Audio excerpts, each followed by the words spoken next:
Disabled people want to do the same things that everybody else does. We expect disabled people to let us know that they have a need or forewarn everybody that they're coming. And we should be making environments that are accessible to everybody, where everybody can just turn up and feel comfortable.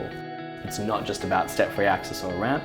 There's lots of different factors in a building and an environment that are relevant to disabled people of all kinds.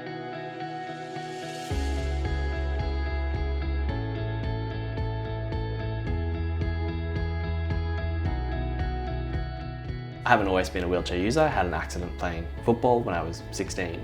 And so for me, learning about disability is an ongoing everyday thing. It was only really until I moved to an environment that was completely new that I really felt what it was like.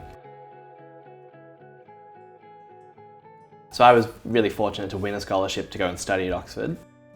And I guess as a wheelchair user, when you say you're going to Oxford, the first thing people often say is, well, what about the cobblestones or the old buildings, or can you get around? But it was only really until I had to then pick a college, like a place to live, that I started to really think, okay, actually, how do I find a space that I can be comfortable in?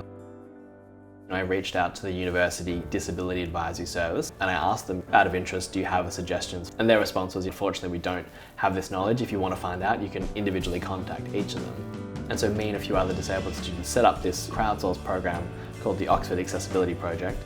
And all of a sudden we started to get requests basically as to whether we knew any wheelchair accessible pubs or whether we knew any quiet cafes that people could study in. And that's where I guess the idea for Sociability really came from. Sociability was starting to grow as an independent thing, and I think that's where I really realised that there was a huge potential for Sociability to help lots of people. I found Sociability through social media shared by another wheelchair user, and downloaded the app and realised, wow, this is a map for us. I've been in a wheelchair for maybe about a year now. I also don't have the luxury of spontaneity, so that's an amazing thing about Sociability. Rather than thinking I've got to go through lots of steps to actually find out where I want to go, I can just click on the app. Straight away there are very easy to see graphics, so I can see, right, it's got a loo, it's got wide doorways, it's got no steps, I can enter through the main door, tick, tick, tick, I want to go. The Sustainable Innovation Fund for us was a real opportunity to build out a version of Sociability that was very much enterprise focused. The idea was to build a version of our software platform that any business could use to go on, to update the information about their venue, to communicate that to customers or to stakeholders generally with disability.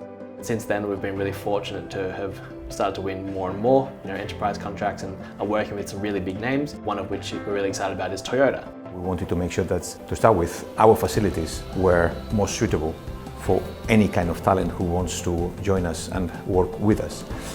And that's where now our work is focusing with Sociability. We're incredibly grateful to Innovate UK and the Sustainable Innovation Fund. I mean, without the support, we definitely wouldn't be as far along in terms of our journey of engaging with businesses. But what we're really trying to do with Sociability is really put this front and centre to really make it clear to everybody that accessibility is something everybody needs to care about. And the more we can make that user-friendly and easy and simple to do, I think the better chance we have of building a much better society to live in.